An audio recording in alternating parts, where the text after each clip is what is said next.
रीट भर्ती परीक्षा की तैयारी को समर्पित सभी प्रतिभागियों का मेरे YouTube चैनल में स्वागत है। पर्यावरण अध्ययन के इस प्रश्न पत्र को हल करते समय आप कुछ निर्देशों का ध्यान रखेंगे। प्रश्न पत्र के एक एक प्रश्न का वाचन मेरे द्वारा किया जाएगा तथा 4 ऑप्शन रीडिंग के बाद आपको कुछ समय दिया जाएगा ताकि आप सही उत्तर का चयन कर सकेंगे।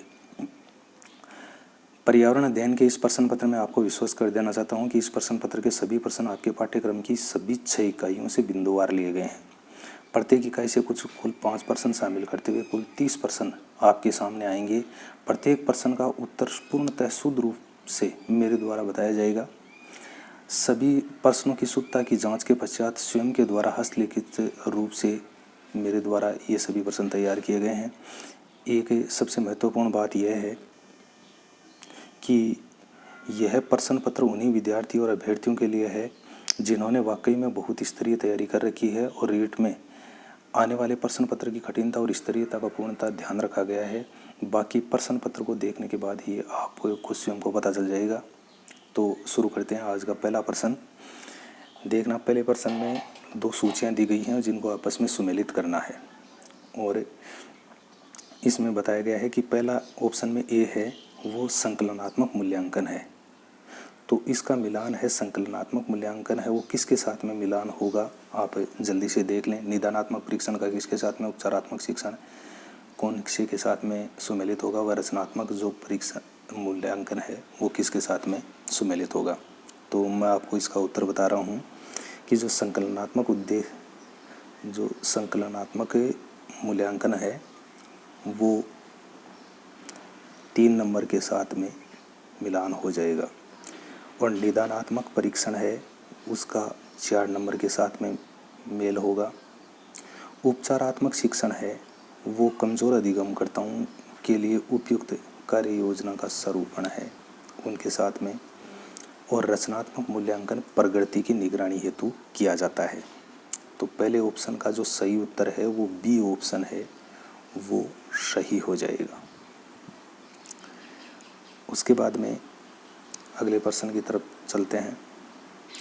अगला प्रश्न राजस्थान की क्राफ्ट और कला से लिया गया है। इसमें बताया गया है कि बाड़मेर जिले का अजरक प्रिंट प्रसिद्ध है। तो अजरक प्रिंट में अधिकांशतः ऑप्शन में दिए गए हैं कि लाल व नीले रंग का प्रयोग होता है, नीले व पीले रंग का प्रयोग होता है, हरे व लाल रंग का प्रयोग होता है, नीले व हरे रंग का प्रयोग होता है। तो आपको बताना है कि इसमें कौन से रंगों का प्रयोग होता है। तो इसका सही उत्तर है लाल व नीले रंगों का प्रयोग होता है। तो इसका ऑप्शन नंबर 1 है वो राइट हो जाएगा। अगला प्रश्न विज्ञान से है जो हमारे को संतुलित भोजन है उसकी जानकारी से संबंधित इकाई से लिया गया है और इसमें बताया गया कि मानव शरीर में कौन से विटामिन की कमी के कारण चोट लगने पर अत्यधिक रक्तस्राव होता है और रक्त का थक्का नहीं बनता है। कि व्यक्ति है उसको चोट लग जाती है तो जो रक्त है वो अत्यधिक ज़्यादा मात्रा में शरीर से निकलना शुरू हो जाता है और रक्त का क्लोटिंग नहीं बनता है। तो वो किस विटामिन की कमी के कारण होता है। तो विटामिन डी ऑप्शन नंबर 1 में, बी में विटामिन ई, विटामिन के और विटामिन सी। तो इसका सही उत्तर है वो विटामिन के हो जाएगा। अगले सवाल में प्रश्न पूछा गया है कि निम्न में से कौन सी शिक्षण की बाल केंद्रित विधि नहीं है। कि एक ऐसी विधि जिसमें बालक है उस पर आधारित विधि है वो नहीं है। तो इसमें प्रदर्शन विधि है, प्रोजेक्ट विधि है, समस्या समाधान विधि और प्रयोगशाला विधि है। इसमें प्रदर्शन विधि है वो बालक पर आधारित नहीं है। बाकी प्रोजेक्ट विधि, प्रयोगशाला विधि और समस्या समाधान विधि इन सभी में बालक है वो सक्रिय रहता है। अगले 5 नंबर सवाल में पूछा है कि किस विकल्प में संयुग्म नहीं है। ऑप्शन इसमें 3 सही हैं जबकि 1 गलत है। तो ऑप्शन ए में बताया है कि धातुएं अम्ल के साथ अभिक्रिया करके उत्पन्न करती हैं हाइड्रोजन गैस। तो ये तो सही है।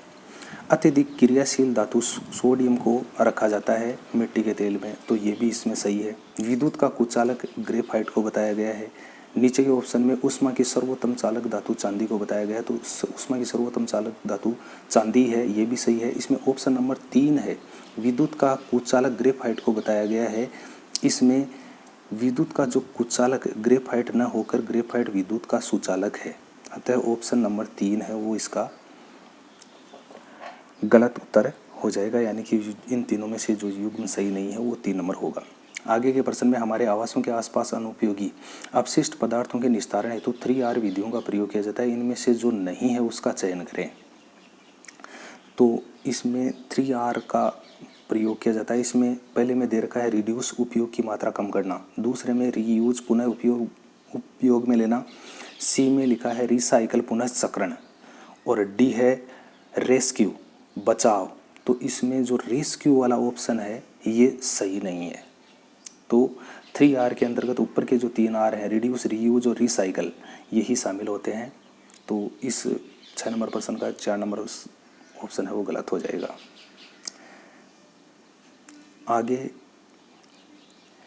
आगे के प्रश्न में 7 नंबर में बताया है कि विज्ञान सामाजिक विज्ञान के साथ किस प्रकार के अंतर संबंध में नहीं है।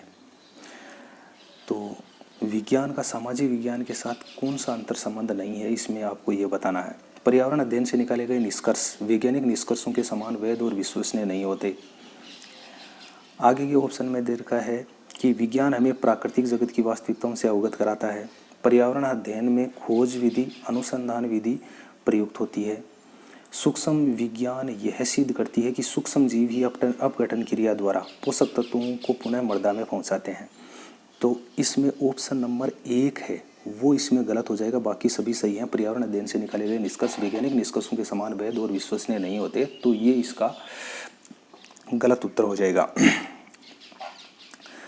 आगे के 8 नंबर सवाल में है कि राजस्थान सरकार ने चिंकारा के अलावा कौन से वर्ष में ऊँट को राज्य पशु का दर्जा दिया। चिंकारा हमारा राज्य पशु है ही, इसके अलावा ऊँट को भी राज्य पशु का गवर्नमेंट के द्वारा दर्जा दिया गया। तो वो सन 2013 में, 15 में, 16 में और 14 में। तो इसका सही उत्तर है वो सन 2014 उत्तर होगा। नीचे 9 नंबर सवाल में दिया है कि दिए गए युग्म विकल्पों को सत्य युग्म का चयन कीजिए। तो सत्य युग्म का हमारे को चयन करना है। इसमें बाकी 3 गलत हैं और एक सही है कि पंचायती राज की अनुसूची 12, ये पंचायत राज की अनुसूची 12 न होकर 11 है। 12वीं अनुसूची है वो नगर पालिकाओं से संबंधित है। हरलाल सिंह खर्रा समिति है वो सन 1990 में बनी थी, जो पंचायती राज के अध्ययन से संबंधित है। सन 1963 में सादिक अली समिति बनी थी। पंचायती राज संस्थाओं को गुणती शक्तियाँ प्रदान की गई हैं किस अनुच्छेद के तहत? अनुच्छेद 243(6) के तहत। और सरपंच बनने हेतु न्यूनतम आयु है वो 25 वर्ष बताई गई है। तो आपको पता होना चाहिए कि सरपंच बनने के लिए जो न्यूनतम आयु है वो 21 वर्ष होनी जरूरी है। तो इसमें ऑप्शन नंबर 3 है वो सही है कि जो पंचायती राज को जो गुणती शक्तियाँ प्रदान की गई हैं वो अनुच्छेद 243(6) के तहत प्रदान की गई हैं। आगे 10 नंबर सवाल में बताया कि सतत एवं व्यापक मूल्यांकन में व्यापक शब्द का अर्थ है। CCE आपके एक टॉपिक है, शिक्षण बिंदु है इकाइयों के तहत, उसमें पूछा गया है कि सतत एवं व्यापक मूल्यांकन में व्यापक शब्द का अर्थ है। तो आपको बताना है कि व्यापक शब्द का जो अर्थ है वो कौन सा है। सभी शिक्षण विषयों का मूल्यांकन, संज्ञानात्मक पक्षों का संपूर्ण मूल्यांकन, पाठ्यचर्या का मूल्यांकन, विद्यार्थियों के विद्यालय एवं सह विद्यालय पक्ष के समग्र और बाल व्यक्तित्व विकास का मूल्यांकन। तो इसका जो सही उत्तर है ऑप्शन नंबर 4 है वो इसका सही उत्तर होगा। अगले प्रश्न में दिया है कि जल स्रोत से जल वाष्पीकरण द्वारा वाष्प के रूप में ऊपर उठता है और जल वाष्प के संघनन से बादल बनते हैं और वर्षण द्वारा जल वर्षा के रूप में पुनः जल स्रोतों में आता है, और इस क्रिया को क्या कहते हैं? जल संग्रहण, जल चक्र, जल सुरक्षा और जल भरण। तो इसका जो सही उत्तर है वो होगा जल चक्र। 12 नंबर सवाल में पूछा है कि मादक द्रव्यों की तस्करी पर पूर्ण अंकुश लगाने के लिए नारकोटिक्स कंट्रोल ब्यूरो की स्थापना 17 मार्च 1986 को कहाँ की गई थी? ऑप्शन 1 में दिल्ली, कोलकाता, हैदराबाद और कर्नाटक। तो आप बताएं कि इसमें नारकोटिक्स कंट्रोल ब्यूरो की स्थापना सन 1986 में कहाँ पर की गई थी? तो इसका सही उत्तर है वो दिल्ली हो जाएगा। आगे एक सवाल दिया गया और उसमें भारत का मानचित्र दिया गया और आपसे ये पूछा जा रहा है कि भारत के मानचित्र में कौन सा राष्ट्रीय उद्यान और अभ्यारण्य गलत स्थान पर अंकित है, कि कौन सा अभ्यारण्य है उसको गलत राज्य में दर्शाया गया है। इसमें जो डाचीगाम राष्ट्रीय उद्यान है वो तो जम्मू कश्मीर में है, ये तो सही है। सुल्तानपुर राष्ट्रीय उद्यान है वो हरियाणा में दर्शाया गया है, ये भी इसमें सही है। और नामदेफा राष्ट्रीय उद्यान है वो कर्नाटक में दर्शाया गया है, ये गलत है। ये अरुणाचल प्रदेश के अंतर्गत स्थित है। तो ऑप्शन इसमें जो बी ऑप्शन है वो सही हो जाएगा। और सी में जो पेरियार राष्ट्रीय उद्यान है वो केरल के अंतर्गत है। तो इसमें जो ऑप्शन नंबर 2 है यानी कि बी है वो इसका सही उत्तर हो जाएगा। नामदेफा राष्ट्रीय उद्यान अरुणाचल प्रदेश में स्थित है। आगे के सवाल में पर्यावरण विद्यार्थियों के लिए पर्यावरण अध्ययन का उद्देश्य नहीं है। पर्यावरण उसकी समस्याओं के प्रति जागरूकता ये तो उद्देश्य है। पर्यावरण अध्ययन की सद्नागरिकता का विकास करना। पर्यावरण अध्ययन विद्यार्थियों में प्रकृति के प्रति उदासीनता प्रकट करता है। पर्यावरण के संवर्धन व संरक्षण के प्रति दृष्टिकोण पैदा करता है। तो इसमें आप सही उत्तर बताएं। पर्यावरण अध्ययन विद्यार्थियों में प्रकृति के प्रति उदासीनता प्रकट करता है, ये ऑप्शन इसमें गलत है। फिर 15 नंबर सवाल में दिया है कि पर्यटन स्थलों के बारे में सत्य कथन का चयन कीजिए। सिर्फ सत्य कथन चयन करने हैं। 5 कथन दिए गए, उनमें से सत्य कथन कौन सा है उसका हमारे को चयन करना है। सुवर्णगिरी किला जैसलमेर में सोनगिरी पहाड़ी पर बना हुआ है। राजस्थान का खजुराहो एकलिंग मंदिर उदयपुर कहलाता है। राजस्थान में कर्ण महल व अनूप महल बीकानेर में स्थित है। बच्छावतों की हवेली चूरू जिले में स्थित है और प्रसिद्ध नौलखा बावड़ी चित्तौड़गढ़ में स्थित है। तो आपको सिर्फ सत्य कथनों का चयन करना है। सुवर्णगिरी किला, अब मैं आपको सही उत्तर बता रहा हूँ कि सुवर्णगिरी किला वो जैसलमेर में न होकर जालोर में स्थित है और वो सोनगिरी पहाड़ी पर ही बना हुआ है। राजस्थान का खजुराहो किराड़ो मंदिर बाड़मेर को कहते हैं। तो और इसमें जो 3 नंबर ऑप्शन है वो है कि राजस्थान में कर्ण महल व अनूप महल बीकानेर में स्थित है। तो ये बिल्कुल इसमें सही है। और बच्छावतों की हवेली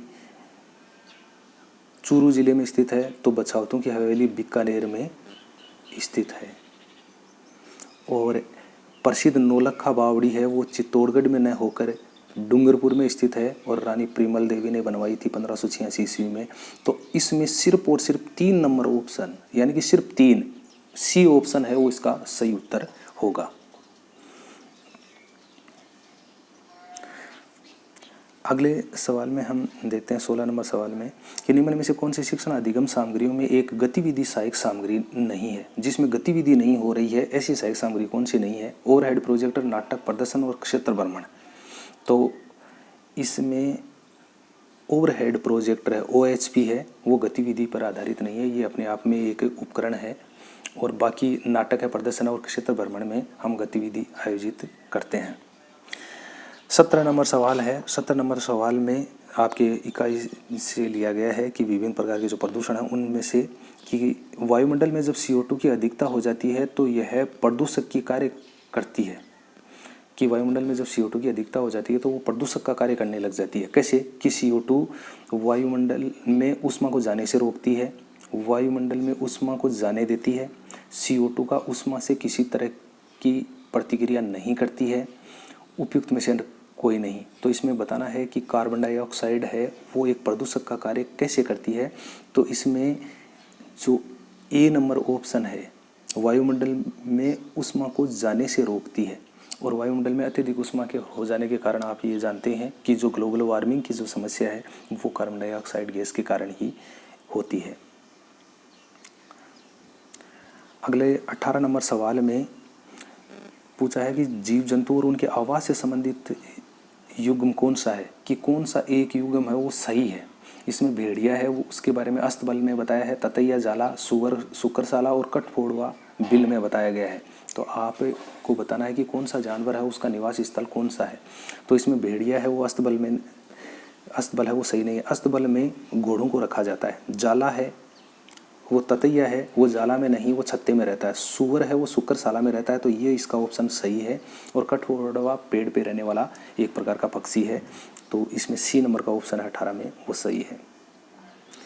फिर 19 नंबर सवाल के अंतर्गत हम देखते हैं कि ट्रैफिक लाइट के अंतर्गत पीली बत्ती ये दर्शाती है कि ट्रैफिक लाइट की पीली बत्ती क्या हमारे को सिग्नल देती है कि हम सावधान हो जाएं कि चलना है या रुकना है, हम चलें, हम रुकें, हम साधन को तेज गति से चलाएं।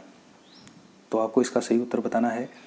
इसका जो सही उत्तर है कि हम सावधान हो जाएं कि चलना है या रुकना है। 20 नंबर सवाल में दिया है कि निम्नलिखित में से कौन सा प्रोजेक्ट विधि का अवगुण है।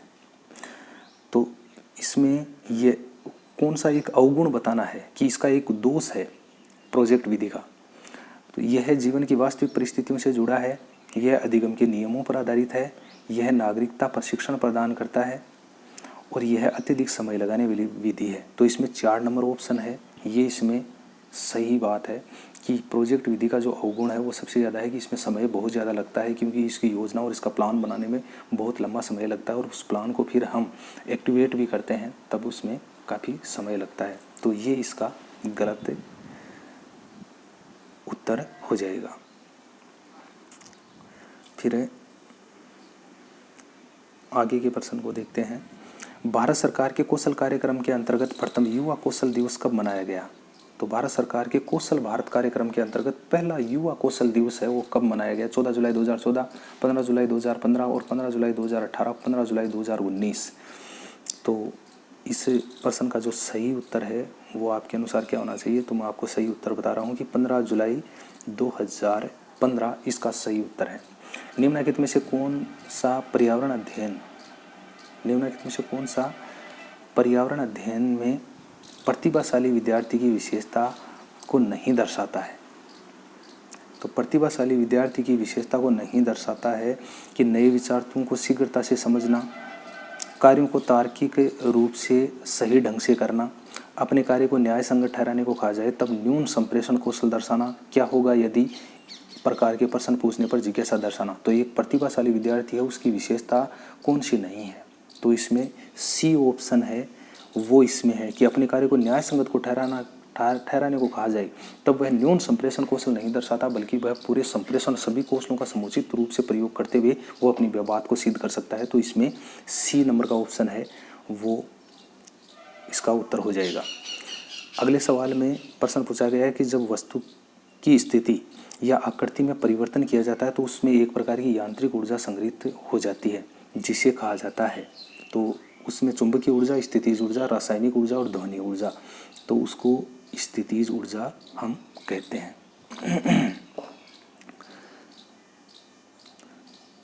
24 नंबर सवाल में है कौन से रेशे की मजबूती के कारण पैराशूट और चट्टानों पर चढ़ने हेतु रस्से बनाए जाते हैं?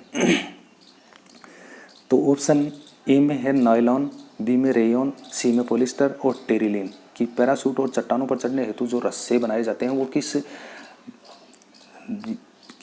रेशम से बनाए जाते हैं? तो इसका सही उत्तर है वो मैं आपको बता देता हूँ कि इसका जो सही उत्तर है वो नायलॉन है। नायलॉन है, उससे पैराशूट और चट्टानों पर चढ़ने हेतु जो रस्से हैं वो बनाए जाते हैं। नीचे कुछ फसलों से संबंधित कोट दिए गए हैं, इनमें से खरीफ की फसलों वाले कोट कौन से हैं? कि इसमें फसलों के नाम दिए गए हैं उड़द, मसूर, अलसी, सोयाबीन और अरहर। तो आपको ये बताना है कि इनमें से कौन सी खरीफ की फसलें हैं। तो मैं आपको सही उत्तर बता रहा हूँ कि इसमें उड़द और सोयाबीन है वो खरीफ की फसलें हैं। तो 1 और 4 नंबर ऑप्शन है इसका सही उत्तर हो जाएगा। अगले प्रश्न में है कि पर्यावरण अध्ययन के अनुदेशनात्मक उद्देश्यों के निर्धारण के दौरान निम्नलिखित में से कौन सा बिंदु ध्यान में रखने की आवश्यकता नहीं है? कि बच्चों को जब अनुदेशन दे रहे हैं यानी कि कुछ पढ़ा रहे हैं, कुछ शिक्षण बिंदु पढ़ा रहे हैं, तो उस समय कौन सा एक ऐसा बिंदु है जिसकी ध्यान रखने की आवश्यकता नहीं है? विद्यार्थियों का स्तर, विद्यार्थियों का मनोविज्ञान, कक्षा का आकार, शिक्षण अधिगम की स्थितियाँ। तो इसका जो सही उत्तर है वो ऑप्शन नंबर 3 हो जाएगा कि कक्षा का जो आकार है उसका हमारे को ध्यान रखने की ज़रूरत नहीं है। फिर 27 है राजस्थान की विभूतियों और शख्सियतों के बारे में कौन सा में गलत कथन कौन सा है? तो आपको ये बताना है कि नीचे कुछ राजस्थानी व्यक्तियों के बारे में कुछ कथन दिए गए हैं और उनमें से कौन सा गलत है। कि राजपुताने का अबुल फजल मोहम्मद नैन सिंह को कहा जाता है, राजस्थान का गरीबन कवि चंद्रवरदाई को कहा जाता है, रघुनाथ सिंह का मुकदमा पुस्तक सागर मलगोपा ने लिखी थी, अविस्मरणीय कहानी गदल के लेखक रांगे राघव है। तो इसका मैं आपको सही उत्तर बता रहा हूँ कि राजस्थान का जो गरीबन है वो चंद्रवरदाई को न कहकर डॉक्टर गौरीशंकर हीराचंद ओझा को कहा जाता है, जिन्होंने अनेक राजस्थानी ग्रंथों का अनुवाद किया था और अनेक ग्रंथों में अनेक प्रकार की इस प्रकार की बातें सम्मिलित की थी, जिससे राजस्थानी लोगों के अंदर अपनी जो ओजस्वी भावना है वो जागृत हुई थी। बाकी सभी जो प्रश्न हैं, सभी जो ऑप्शन हैं वो सभी सही हैं। जैसे राजपुताने का अबुल फजल है वो मोहम्मद नैन सिंह को कहा जाता है, रघुनाथ सिंह का मुकदमा पुस्तक है वो सागरमल गोपा ने लिखी थी। अविस्मरणीय कहानी गदल के लेखक रांगऊ हैं। 28 नंबर सवाल में है कि एक ऐसा वायु प्रदूषक जो रेफ्रिजरेटरों और एयर कंडीशनर से उत्पन्न होता है, जो वायुमंडल की ओजोन परत को सर्वाधिक क्षति पहुंचाता है। तो आपको ये बताना है कि इनमें से कौन सा एक ऐसा प्रदूषक है जो वायुमंडल है उसको क्षति पहुंचाता है। हालांकि क्षति पहुंचाने वाले प्रदूषक इसमें और भी हैं, लेकिन इसमें ये पूछा ये गया है कि रेफ्रिजरेटरों और एयर कंडीशनरों से उत्पन्न होने वाला जो कार्बन है, जो प्रदूषक है, वो कौन सा है।